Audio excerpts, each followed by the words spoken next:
All right, I've got Trev back on ahead of another big weekend of racing and sport as well, of course. But we'll start on Friday night at the Valley. We've got the first night meeting. So the Moya Stakes is the feature race. You've had a look at it, Trev. What did you think?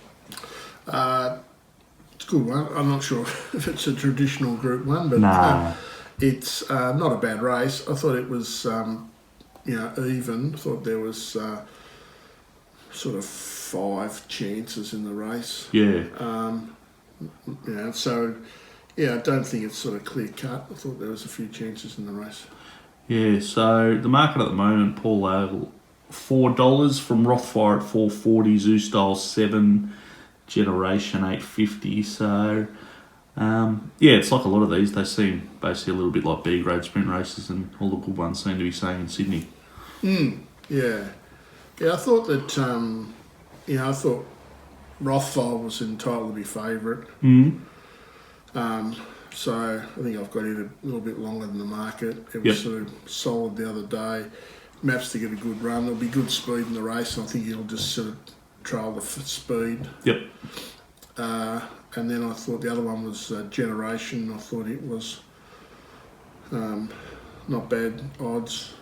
I thought it was good the other day, and the same thing. I reckon it'll sit right on the speed. Yep. And the one that's sort of out of the market, which I think it's drawn wide, Bella Nipotina, but I thought if he can get a card into the race, it'll be the one that'll be really strong late. And so it's $12 at the moment. yeah, so I've got it sort of around the $7.50 mark. Okay.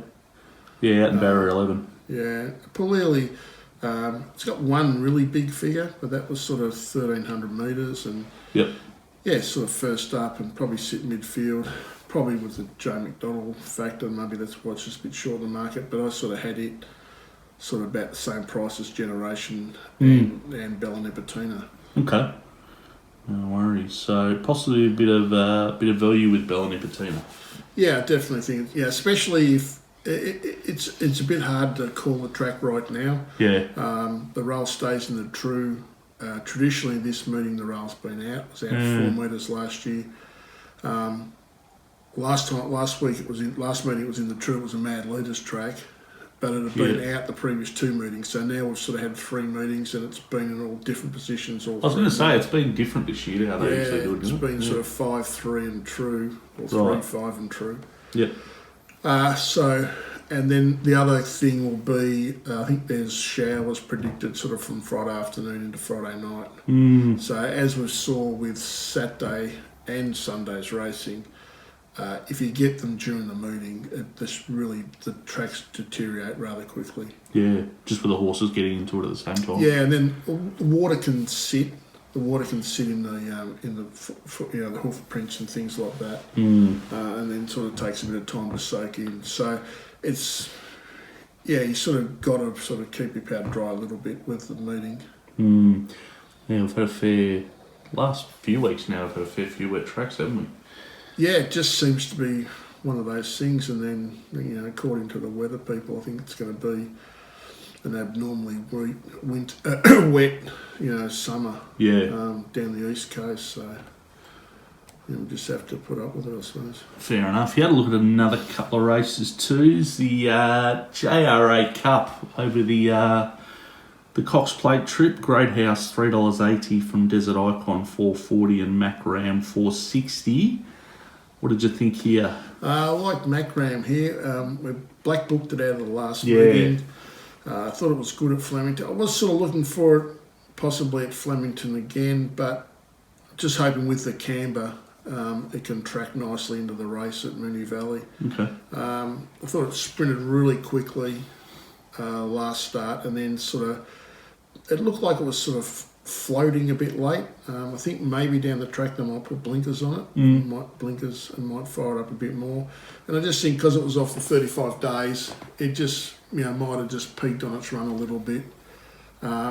So I thought it was a better run than Great House, and it's going to settle in front of Great House. Yep. McDonald goes on to Great House, so I'd say that's what the price differential, and it meets it better at the weights. But I thought it was pretty strong, Mac Ram, and then I thought Mac Ram should be favourite.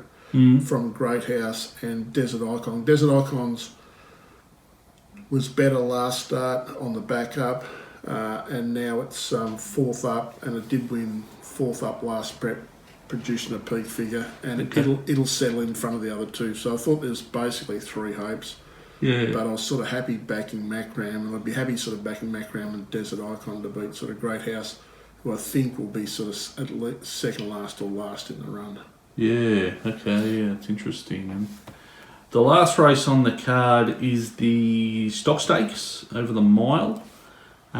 Kiss on All Four Cheeks come up pretty short, $2.20 from Lady of Honour $5, Foxy Frida $6.50, Daisy's $8.50. What did you think?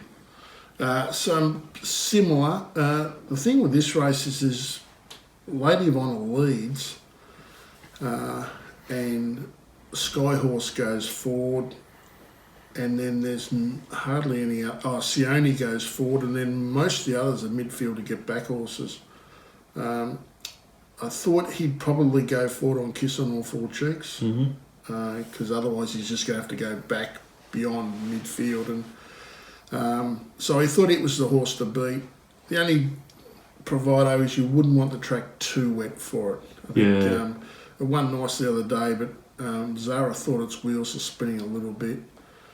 That was a soft 7 at Flemington, so you sort of wouldn't want any rain with it. I thought it was the horse to beat from Foxy Frida. Foxy Frida's second up, Miles Suits, and then Lady of Honour, it's the leader in the race.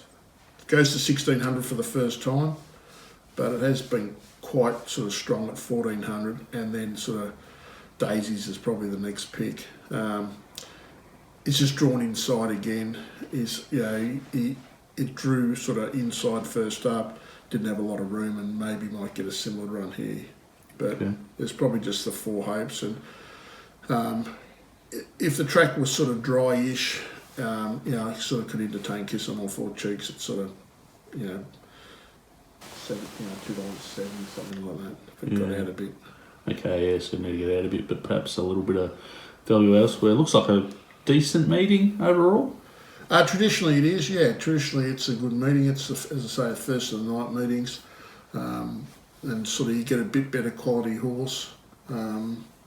There's a lot of dual acceptors excuse me, over the weekend, because you've got basically 3 metropolitan meetings in 3 days. With Mornington as well, and then Sandown. The fields are huge at Sandown. Yeah, right. Well, just on Sandown on Sunday. Excuse me. So it's the same as last year. So they've changed it around. They've taken this Underwood meeting, which used to be at Caulfield, and moved it to Sandown on the Sunday. And moved the Sandown meeting later in the spring back to Caulfield. So you've looked at the main race, the Underwood? Yeah, so there's only 6 starters, so we might just run through them, I think. Hopefully there's not too many changes to the field here. Don't think there should be. But no, the only one is non-conformist, who I don't think's got any chance at all. No. Is entered for the JRA Cup on Friday night. Okay. So none of the others are dual acceptors. So, all right, good stuff. So over the 1800 at Sandown, Zaki $2.40. Yeah, I think that's probably 117 or something like that. At 100%, I've got a $2.70, so I've got a clear favourite. I'm similar to the market. I've got Mr. Brightside longer than the market slightly, but I thought it's a pretty simple map. I thought Alligator Blood leads. I thought he'd lead Zaki. Mr. Brightside would sit 1-1. And then I'm Thunderstruck would be last. In only a small field of, small field of 6, so it would be last. So I thought Zaki was the one to beat. He's second up here. He won OK first up. He's won second up his 2 previous preps. He won second up last year. He won this race second up last year. And I've rated him a length under that rating. Right. So I've rated him about what he did second up here. in the autumn when he actually beat On Thunderstruck by a length and a half. On Thunderstruck was sort of held up a bit, but I thought he was holding On Thunderstruck late. Right. On Thunderstruck was super the other day behind. Yeah. Alligator Blood sort of, held up, got out really savage the line. So I think it's improving. Zaki can do its figure. I think On Thunderstrucks went to a new level the other day. Until I see it, I'm not sure he can do another level on top of that where, Zaki's gone better than what I've sort of rated him in the past. But having said that, he is 8 years old now. So Yeah. and then I thought that Alligator Blood was terrific the other day. Yeah, what do you think of it? Steve looked pretty good. Yeah, well, he sort of just, he led, rated him well, he kicked, and he's got run down an inch, beat an inch on the line. And then Mr. Brightside's Flying, he won okay first up, but a lot of the horses out of that race haven't really gone that well since. And he only narrowly won. And then the other day at Moonee Valley, it was just Possession. It was a mad leaders track, and he found the front, and all he had to do was sort of sprint. So, for that type of class, he went out, nearly, 14 lengths, which, he went out 2 and a bit seconds slower than what a normal class for that distance would. Normal for that class for that distance would have, and then he just sprinted home. I've got a good rating for him. I'm not sure I could step him off that until he sort of, he may do it, but I was so happy to leave him that. So I thought he was the one that should be sort of same sort of price as Alligator Blood. All right.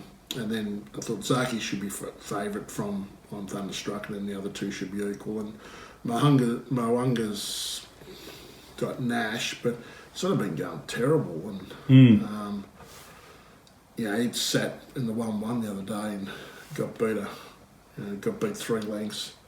It's hard to see it making up that ground here.